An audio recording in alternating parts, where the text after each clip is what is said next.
Everyone, welcome back to the channel. Now, a week ago, I got this new car delivered, Audi Q6 Sport Quattro. Now, if you look through the motoring magazines, most of the YouTubes that are out there, especially the car magazine ones, like What Car and Fully Charged and people like that, the cars they were getting at the press launch weren't UK spec. So let me show you around this one. This one is the Sport Quattro. And what you'll probably find in the dealers is the edition ones, because they're quite flash. They're the ones that tend to go in the showroom. So I'll show you what you get if you buy the lowest spec with the Quattro. So this is a Q6 Sport Quattro.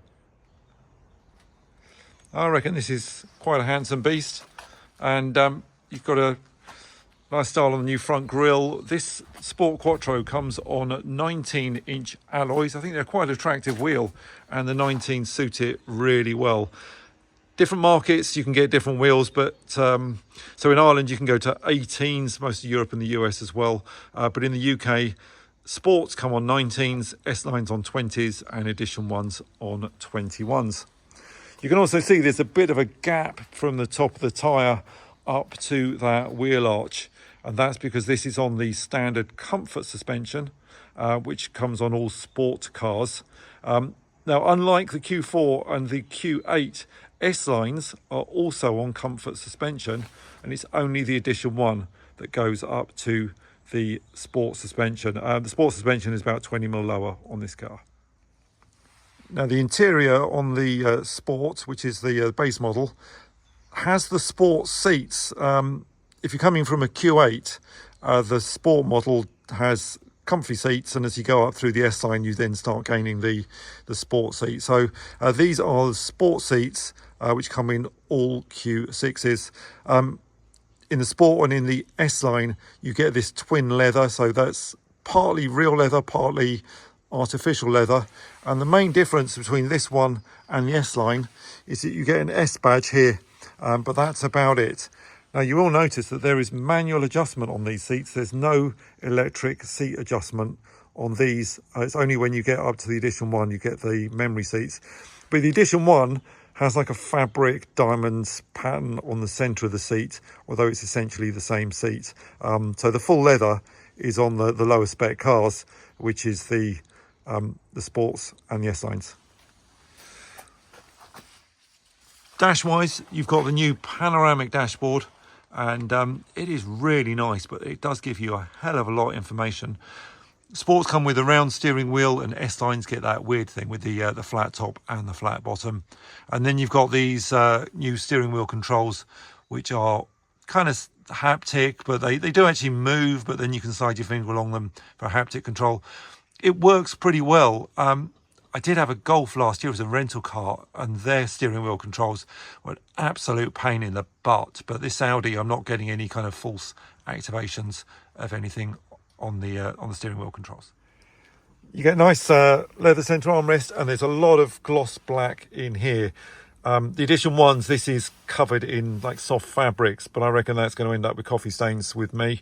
You've got a couple of cup holders in here, and you'll notice that the gear shift selector now has a B mode on it, which is not something you get on the Q8. There's Audi Drive Select on a button just down here, but really, because you don't have adaptive air suspension, it makes very little difference between the sort of dynamic modes and the efficiency modes, and there is an off-road mode as well. Got twin USBs, and tucked in down here, just out of sight, is a wireless phone charger. There is a lot going on these screens. If anything, it gives you too much information, so I've actually started to turn things off rather than having it all turned on. But this sat nav does work really nicely, and yeah, it's very responsive. It doesn't just show you where the chargers are, but it'll actually tell you what the charger availability is with some marks on there. But I'm going to go do a separate video on some of the tech that is on this thing. You can see here, nice shiny panel in the front as well. That is just part of the design. But on the Edition 1, you get an additional screen in there. No virtual mirrors. I know from my etron 55, a lot of owners have told me that they were getting problems with the virtual mirrors. They weren't great, the screens were small, and you get a lot of water penetration and condensation in the cameras. So it's good to have these regular mirrors, and yeah, they're decent size, they're very nice. And then you get this frameless self kind of dimming interior mirror, and I have got the panoramic roof. That's an optional extra. So I've got electric roof controls, and I've got a large roof that goes back much further than in the Q8 with the panoramic roof, with an electric blind on it. In terms of legroom in the back, it doesn't feel like I've got as much space as in the Q8 and the e-tron 55, but I'm 6'3" and I'm quite gangly on the legs. That seat is in my position, and you can see I've got loads of legroom here. I've got space down for my my massive feet to get in under the seats. And additionally, the floor is almost completely flat. USB in the back. Heated rear seats are standard across the range, which is a nice step up. But these vent controls, there's still a bit of plastic here. That doesn't feel quite as premium as in the Q8 model. And again, very nice in the back with the leather effect on the stitching. Something that I really like is a 40-20-40 split seat, because I've often got skis in the car. Kids do a little bit of dry slope ski racing, and then we drive down the Alps every winter for a holiday. So it's nice to be able to drop that centre down and load long stuff through. The boot is really quite spacious, but that's with the armrest, and you've now got rear cup holders as standard, which is something that you didn't see on the previous car, which is my e-tron 55. Like on the Q8s and the e-trons before that, the e-tron 55s in the 50s, you do get an electric charger opener. It moves in fairly slow time, and as you can see, that side's only got the Type 2, but the other side's also got the CCS for the rapid charging.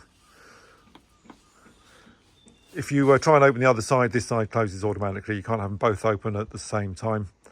Haven't quite mastered how it's meant to shut yet, so I'll just give it a nudge, and I think it's going to go from there. Yep, just give it a nudge and it goes. Let me show you the boot size, because it's pretty spacious. Okay, just a quick look in the boot. You can see you've got the levers just to drop the rear seats.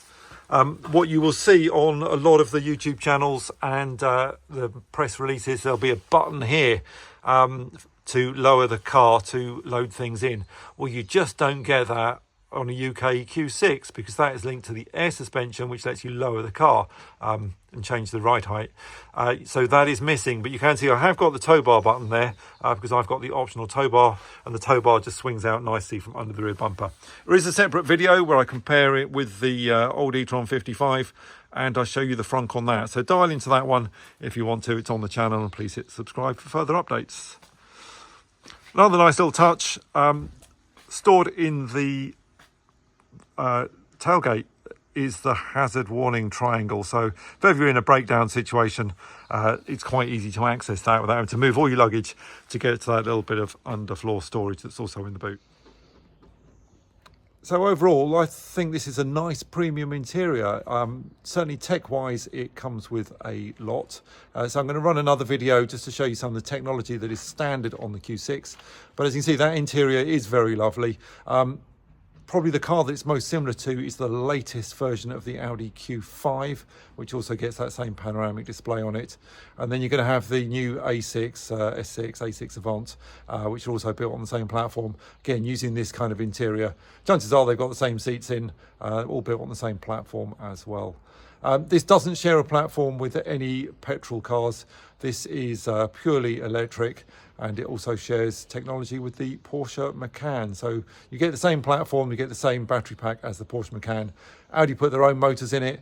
The motors come with different power outputs. These Quattros are 388 horsepower. You can get rear-wheel drives at 300 horsepower with the big battery, or about 250 horsepower with the small battery. So yeah, got quite a range of different price points on there as well. Right now, all Quattro cars come with the Sound and Vision pack. That gives you Bang & Olufsen, it gives you some funky interior lights, and it gives you a head-up display, which is a really nice kit, and I am absolutely loving it. So a little bit more about that in another video. So please hit subscribe. I'll keep you updated as I find my way around this car, work out what some of the buttons do. But I hope you can see the interior on this is really nice. And it doesn't feel like I've had a downgrade from the e-tron 55 or the Q8 that I had for a couple of weeks. This feels like every bit as premium a car on the interior. And if anything, when you're sat in it and you're driving it, it feels like you're driving something a bit bigger, because unlike being the height of like an Audi all-road, kind of slightly raised long estate car, this is more of a traditional SUV. So it just feels a bit more sort of taller, a bit more presence on the road.